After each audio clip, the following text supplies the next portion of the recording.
عليكم ورحمة الله وبركاته نحمد الله العظيم ونصلي على رسوله الكريم أما بعد அன்பான பெரியோர்களே, ஜமாத்தார்களே, அல்லாஹ்வின் கிருபையால் ஃபஜ்ருடைய தொழுகையை இமாம் ஜமாஅத்தோடு தொழுதுவிட்டு குர்ஆனின் விளக்கங்களை தெரிந்து கொள்வதற்காக நாம் அமர்ந்திருக்கிறோம். ரப்பு சுப்ஹானஹு வ தஆலா நம்முடைய எல்லா அமல்களையும் பரிபூர்ணமாக கபூல் செய்வானாக, ஆமீன். இன்றைய நாளை ரப்புல் ஆலமீன் கைர் பரக்கத்துகள் நிறைந்த நாளாக, கெட்ட முடிவுகளை விட்டும் முசீபத்துகளை விட்டும் அல்லாஹ்வின் படைப்புகளின் தீங்குகளை விட்டும் பாதுகாப்பு பெற்ற நாளாக அல்லாஹ் இந்த நாளை நமக்கு அமைத்து தருவானாக, ஆமீன். அருமையான பெரியோர்களே, கடந்த வியாழக்கிழமை சுபஹ் பயானில் வஷம்சி வல்லுஹாஹா என்கிற சூரா, இந்த சூறாவில் இடம்பெற்றிருக்கிற வரலாறுகளை நாம் தெரிந்து கொண்டோம். இன்றைக்கு இந்த சூறாவின் அர்த்தங்களை நாம் தெரிய இருக்கிறோம்.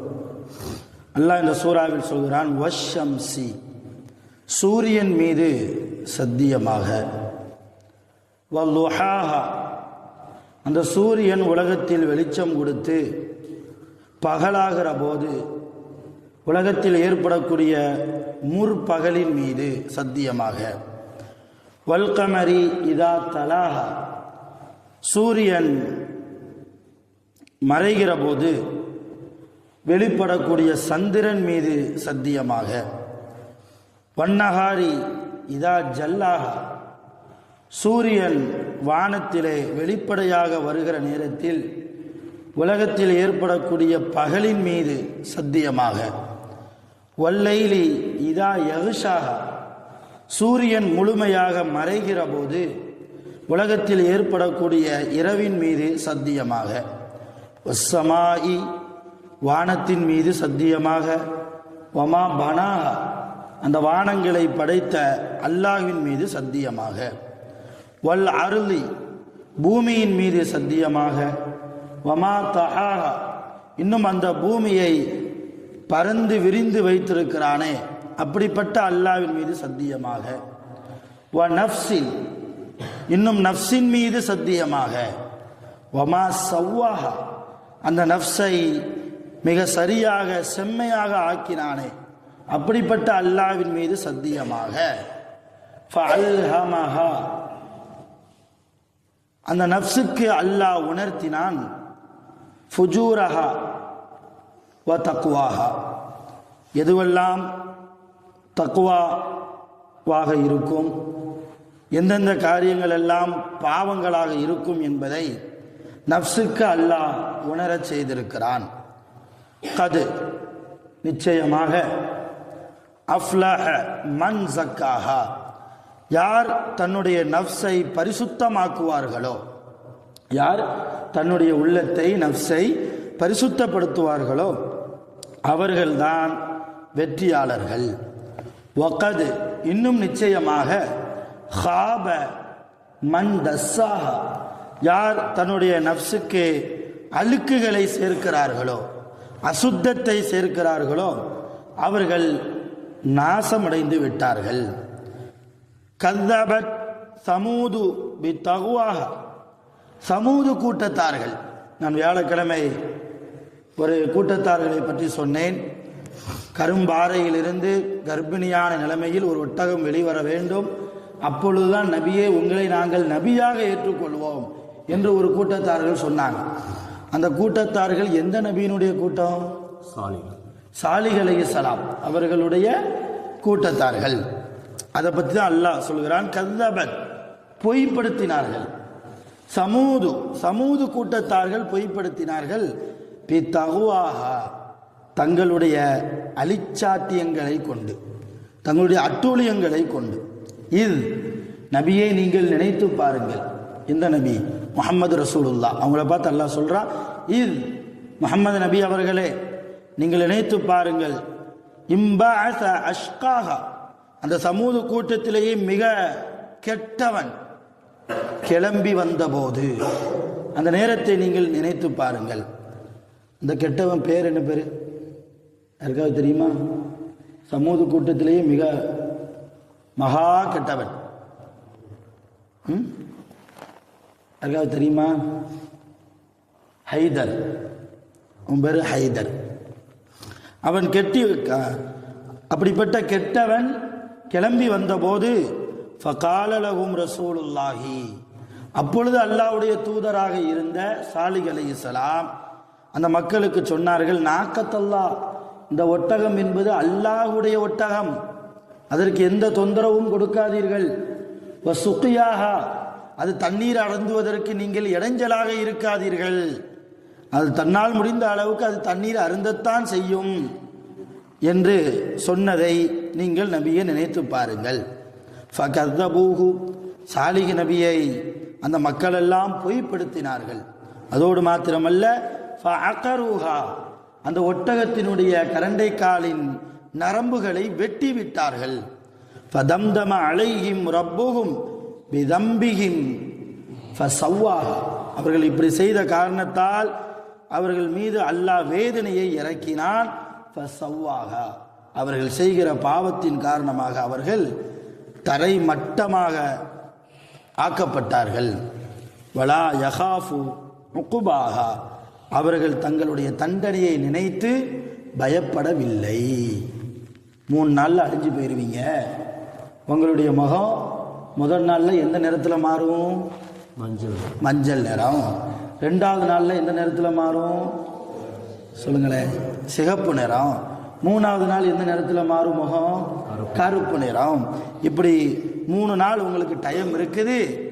அந்த 3 நாளுக்குள்ள தௌபா செஞ்சு நீங்க செஞ்ச பிழைகளை அல்லாஹ்விடத்தில் ஒப்புக்கொண்டு என்ன செஞ்சிருங்க, என்னை ஈமான் கொண்டு நீங்கள் மூமினாக மாறிடுங்க.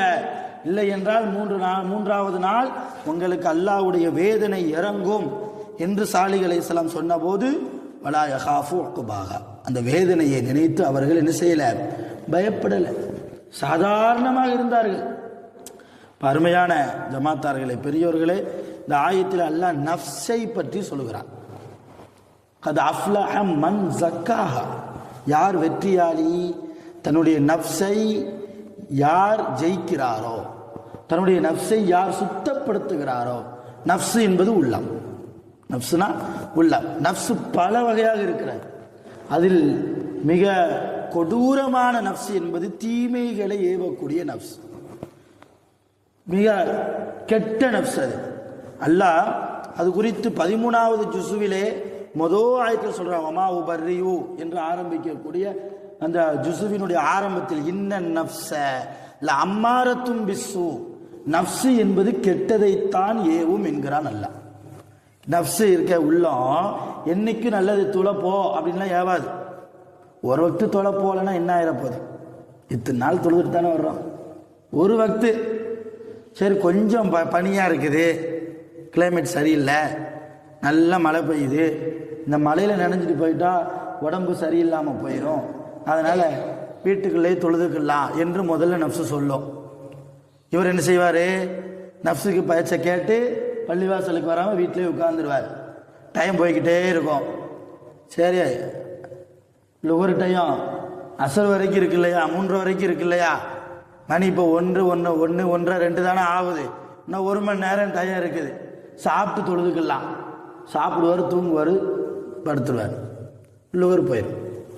ஒரு வக்து தவறி போய் விட்டால் ரசூலுல்லாஹ் என்ன தண்டனை சொன்னாங்க தெரியுமா? 70,000 ஆண்டுகள், 70,000 ஆண்டுகள் ஒரு வக்துக்கு நரகத்தில் கிடக்கணும். 70,000 ஆண்டுகள். இந்த உலகத்தில் உள்ள 70,000 ஆண்டு கிடையாது. மறுமையில் ஒரு நாள் என்பது இந்த உலகத்தில் ஒரு வருடம். ஒரு வருடம். அப்போ மறுமையில் 70,000 ஆண்டுகள் என்றால் இந்த உலகத்தில் எத்தனை கால்குலேட் பண்ணி பாருங்க. இப்போ ஒரு ஃபஜ்ரை விட்டுட்டா, ஒரு லுகரோ, ஒரு அசரோ, ஒரு மகரிபோ, ஒரு இஷாவோ, ஏதாவது ஒரு தொழுகையை விட்டு விட்டால் 70,000 ஆண்டுகள் மறுமையினுடைய நாட்களின் கணக்கின்படி நாம் நரகத்தில் கடக்க வேண்டும் என்று எச்சரிக்கை செய்தார்கள் முஹம்மது ரசூலுல்லாஹி ஸல்லல்லாஹு அலைஹி வஸல்லம். இப்படி நஃப்ஸ் என்பது எல்லா விதத்திலும் சில காரியம் தப்பு தவறுன்னு தெரியும், ஆனால் நம்முடைய நஃப்ஸ் சொல்லும், அல்லாஹ் மன்னிச்சுக்கிடுவான், அல்லாஹ் மன்னிப்பாளன் தானே, அவன்கிட்ட மன்னிப்பு கேட்டுக்கலாம். இதுக்கு பேர் திமிரு. இது அல்லாஹ்வின் மீது உண்டான முழுமையான நம்பிக்கையே இல்லை. சஹாபாக்கள் ரசூலுல்லாஹ் சொன்னாங்க, முனாஃபிகீனுடைய அடையாளத்தை சொன்னாங்க. இங்கே ஒன்று பேசுவான், அங்கே ஒன்று பேசுவான். ஏன்னா இந்த ஹாஜியாட்ட போனால் ஒரு மாதிரி, அந்த ஹாஜியாட்ட போனால் ஒரு மாதிரி பேசுவான். இவன் முனாஃபிக்கினுடைய இந்த தன்மை மிகப்பெரிய அடையாளம்னாங்க.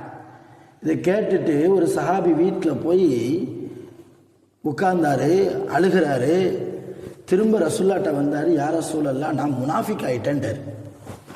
அவர் தெருவில் போகும்போது வரும்போதுலாம் ஆனால் முனாஃபிக்னு சொல்லிகிட்டே போனார். நான் முனாஃபிக்குன்னு. அது என்ன பெரிய பட்டமா? அது முனாஃபிக்னா நயவஞ்சகன்னு அர்த்தம். நான் நயவஞ்சகனா யாராவது சொல்லுவோமா நான் கெட்டவன், நான் நயவஞ்சகன்? கெட்டவனை பார்த்து கூட எப்பா நீ கெட்ட செயல் நீ செய்கிறப்பா, கொஞ்சம் திருத்திக்கோப்பா, தொழுக தொடர்பு ஒன்றை இருக்குப்பா, சில காரியம் அருவருப்பா இருக்குப்பா, அது திருத்திக்கோப்பா அப்படின்னா நீ பாத்தியா, நீ ஓகேமா என்றெல்லாம் அவனிடத்தில் சண்டை போடக்கூடிய மனிதர்களாக நாம் இருக்கிறோம். ஆனால் அந்த சஹாபி நான் நயவஞ்சகன்னு சொல்லிட்டே போனார். ரசூலுல்லாஹ்ட்ட மறுபடியும் சொன்னார், யார் ரசூலல்லாஹ் நான் நயவஞ்சகனாக மாறிவிட்டேன். அப்படி என்னப்பா செய்கிற? இல்லை, உங்கள்கிட்ட இருக்கும்போது எனக்கு தக்குவா வருது, உங்கள் பக்கத்தில் இருக்கும்போது அல்லாஹ்வுடைய பயம் வருது, உங்கள் பக்கத்தில் உங்கள் ஹதீஸுகளை கேட்குற போது ஒரு விதமான அச்சம் ஏற்படுது. உண்மையிலேயே கண்களிலிருந்து கண்ணீர்கள் எல்லாம் குளங்களாக வடிகிறது. ஆனால் வீட்டுக்கு போயிட்டா என் மனைவி மக்களை பார்த்துட்டா அவங்களோடு சந்தோஷமாக இருக்கணும்னு நான் நினைக்கிறேன். அங்கே அல்லாஹ்வினுடைய பயம் எனக்கு வரமாட்டேங்குது. அங்கே உங்களை பற்றி உண்டான ஞாபகம் வருவதில்லை. என் மனைவியை எப்படி கவனிக்கணும், என் பிள்ளைகளுக்கு செய்ய வேண்டிய கடமை எனக்கு என்ன, இன்றைக்கு பொழுதை எப்படி கழிக்கிறது, எப்படி வியாபாரம் செய்கிறது, உங்களை விட்டும் கடந்து போய்விட்டால் மற்ற சிந்தனை வந்துடுது. அப்போ நான் முனாஃபிக் தானேன்றார். இது பெரிய பாவமா? ரசூலுல்லாஹ் சொன்னாங்க, இது மனிதனுடைய இயற்கை. நீ வியாபாரத்தில் அல்லாஹ்வை பயந்துக்கோ. ஒரு தகுதி இல்லாத ஒரு துணியை அதிக லாபத்துக்கு விற்கக்கூடிய அந்த நேரத்தில் அல்லாஹ்வை பயந்துக்கோ. உன் மனைவிக்கு நீ அநியாயம் செய்கிற போது அல்லாஹ்வை பயந்துக்கோ. உன்னுடைய மகன்களுக்கு உன்னுடைய பிள்ளைகளுக்கு அநியாயம் செய்கிற போது நீ அல்லாஹ்வை என்ன செஞ்சுக்க, பயந்துக்க. இதெல்லாம் சாதாரணமான மனிதர்களுடைய இயல்பு. இது முனாஃபிக்கினுடைய தன்மை இல்லைன்னு சொன்னதுக்கு அப்புறம் தான் அந்த சஹாபி கொஞ்சம் நிம்மதியான. அப்ப சஹாபாக்கள் இப்போ வீட்டுக்கு போனால் அல்லாஹ்வுடைய சிந்தனை இல்லையே, அப்ப நம்ம பாவியோ என்கிற அளவுக்கு யோசித்திருக்கிறார்கள் என்றால் நம்ம என்ன யோசிக்கிறோம்? கொஞ்சம் யோசிச்சு பாருங்க. ஆக எல்லாவற்றிற்கும் காரணம் நஃப்ஸை தூய்மைப்படுத்தினால் நாம் அல்லாஹ்வுக்கு முன்னால் வெற்றியாளர்கள். உலகத்தில் அவனை ஜெயிக்கணும் இவனை ஜெயிக்கணும், நீனா நானா, நீயா நானா, போட்டி பொறாம ஒரு பைசாவுக்கும் பிரயோஜனம் கிடையாது. அல்லாஹ்வுக்கு முன்னால் நிற்கிற போது நான் தோல்வியாளனாக நிற்கக்கூடாது, தலை குனிந்து நிற்கக்கூடாது. நான் அல்லாஹ்வுக்கு முன்னால் கம்பீரமாக அவனுடைய திருமுகத்தை பார்ப்பதற்கு எனக்கு தைரியம் வர வேண்டும் என்றால் நான் வெற்றியாளனாக இருந்தால் அத்தனை சந்தோஷத்தோடு போய் அல்லாஹ்வுடைய முகத்தை என்னால் பார்க்க முடியும். தோல்வியை அடைந்து போய் நின்றால் தலகுனிந்து அல்லவா நிற்பேன். எப்பொழுது வெற்றியாளனாக நாம் மாறுவோம்? அல்லாஹ் சொல்கிறான், கத் அஃப்லஹ மன் ஸக்காஹா. உங்களுடைய நஃப்ஸை நீங்கள் சுத்தப்படுத்துங்கள். எந்த அழுக்கும் வேண்டாம், யாரை பற்றி எந்த கெட்டெண்ணமும் வேண்டாம், யாரை பற்றி எந்த ஒரு புறம் எந்த ஒரு குறை எதுவுமே வேண்டாம். என்னை பற்றி நான் யோசிக்கிறேன். நான் கபருக்கு தகுதியானவனா? என்னுடைய கபர் சொர்க்கத்து பூஞ்சோலையாக மாறுவதற்கு நான் தகுதியா? மலக்குகள் கேள்வி கேட்கிற போது மன் ரப்புக்க, உன் ரப்பு யாரு, உன்னுடைய மார்க்கம் என்ன, உன்னுடைய கிபிலா எது, உன்னுடைய வேதம் எது, உன்னுடைய ரசூல் யார் என்றெல்லாம் அடுக்கி கேள்வி கேட்கிற போது அந்த கேள்விகளுக்கெல்லாம் பதில் சொல்லக்கூடிய தகுதி திராணி என்னிடத்தில் இருக்கிறதா? இப்படி ஒவ்வொரு நிமிடமும் யோசித்து பார்த்து நம்முடைய வாழ்க்கையை நடத்திட்டாலே நம்முடைய ஆன்மா சுத்தமாயிரும், நம்முடைய நஃப்ஸு பரிசுத்தமாகிரும். ஆக அருமையான பெருமக்களை, இந்த சூறாவின் மூலமாக கிடைக்கக்கூடிய நிறைய படிப்பனைகளில் மிக முக்கியமான படிப்பனை நஃப்ஸை கட்டுப்படுத்துவது, நஃப்ஸை பரிசுத்தப்படுத்துவது. அதன்படி வாழ்வோம். வல்ல ரஹ்மான் அவன் இட்ட கட்டளைகளை நிறைவேற்றி வாழக்கூடிய பரிசுத்தவான்களாக நம் அனைவர்களையும் முழுமையாக ஆக்கி அருள் புரிவானாக. ஆகிரு தஅவானா அல்ஹம்துலில்லாஹி ரப்பில் ஆலமீன். சுப்ஹானல்லாஹி வ பிஹம்திஹி, சுப்ஹானல்லாஹி வ பிஹம்திஹி, அஷ்ஹது அன் லா இலாஹா இல்லா அன்த, அஸ்தக்ஃபிருக வ அத்தூபு இலைக். ஆமீன். சுப்ஹான ரப்பிக ரப்பில் இஸ்ஸத்தி அம்மா யசிஃபூன், ஸலாமுன் அலல் முர்ஸலீன், வல்ஹம்துலில்லாஹி ரப்பில் ஆலமீன். ஸல்லல்லாஹு அலா முஹம்மத் ஸல்லல்லாஹு அலைஹி வஸல்லம், ஸல்லல்லாஹு அலா முஹம்மத் ஸல்லல்லாஹு அலைஹி வஸல்லம், ஸல்லல்லாஹு அலா முஹம்மத் யா ரப்பி ஸல்லி அலைஹி வஸல்லம்.